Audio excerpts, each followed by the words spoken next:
The water off the coast of South Florida was like glass. It was a perfectly calm evening out on the Atlantic, completely silent until a frantic mayday call pierced the radio frequencies. Urgent. A 22-year-old newlywed, 4 months pregnant, had vanished. Her husband explained to the Coast Guard that they had been out enjoying the day on this luxury cabin cruiser, nearly 15 miles offshore, when she suddenly disappeared from the deck.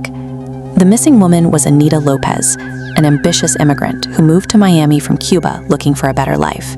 She seemed to have found it in Michael Keane, a successful salesman who spent his nights navigating the vibrant, neon-lit social scene of South Beach. Michael had the home, the boat, and the appearance of a self-made man. Anita had the beauty and the dream of starting a big family. To their neighbors, their marriage looked like a flawless pairing of ambition and love, a fairy tale come to life. This map shows the massive multi-agency search that immediately mobilized. The Coast Guard established an expansive search matrix, mapping out a rigid grid system across a 15-mile radius of the Atlantic Ocean. By tracking the speed of the currents and the flow of the water, they ran mathematical equations to determine her possible drift trajectory, allowing investigators to systematically eliminate sections of the ocean one by one. After 4 days of searching the surface and tracking the tides, authorities found nothing. They made the decision to call off the operation, leaving Anita and her unborn child presumed dead in a tragic maritime accident. Yet, behind closed doors, the months leading up to the accident had been filled with friction. Despite Michael's outward displays of wealth, Anita's family began to notice a strange shift. The couple was suddenly arguing about the most basic daily expenses. If this was a fairy tale romance, it raised an uncomfortable question.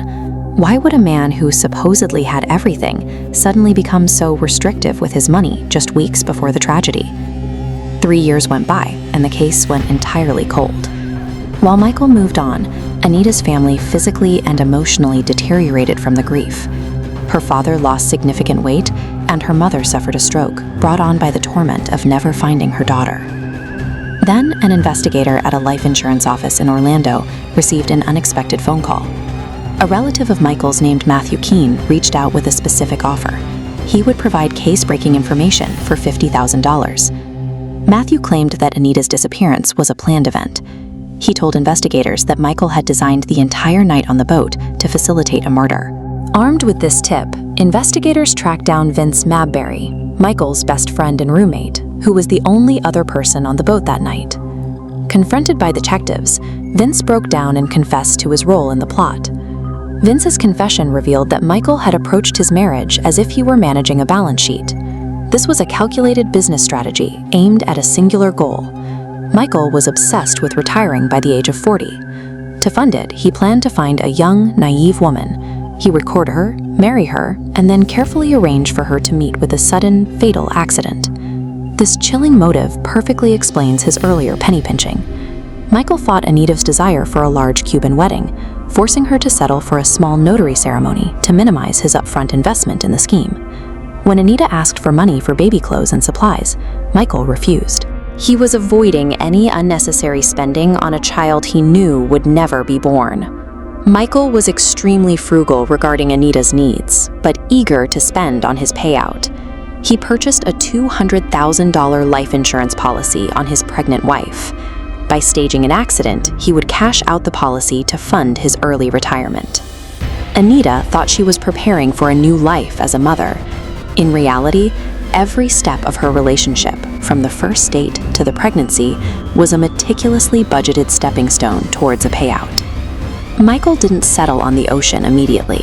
He and Vince had previously scouted tall buildings in the area, planning to push Anita off.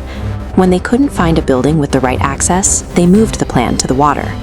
Once they were 15 miles offshore, Michael waited for the right moment. He came up behind his pregnant wife and shoved her off the deck and into the dark Atlantic. He didn't just leave her to drown. As Anita struggled in the water, Michael stayed at the helm, actively steering the boat in slow circles, watching the woman he supposedly loved until she finally slipped under the surface. Anita spent the final moments of her life realizing that her partner and the father of her child was in fact her executioner. Armed with Vince's confession, investigators tracked Michael down to a new city to arrest him for first-degree murder. Detectives found Michael living in the exact same arrangement as before. He had a new fiancée, a new indebted roommate, and was discussing new policies. The cycle shown here reveals the most terrifying part of the case. Michael had built a repeatable model, moving from one victim to the next to sustain his lifestyle. To Michael Keane, a human life was just a literal balance sheet.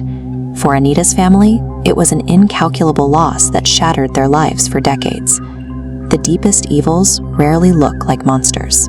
Sometimes they look like charming opportunists, willing to kill for their version of the American dream.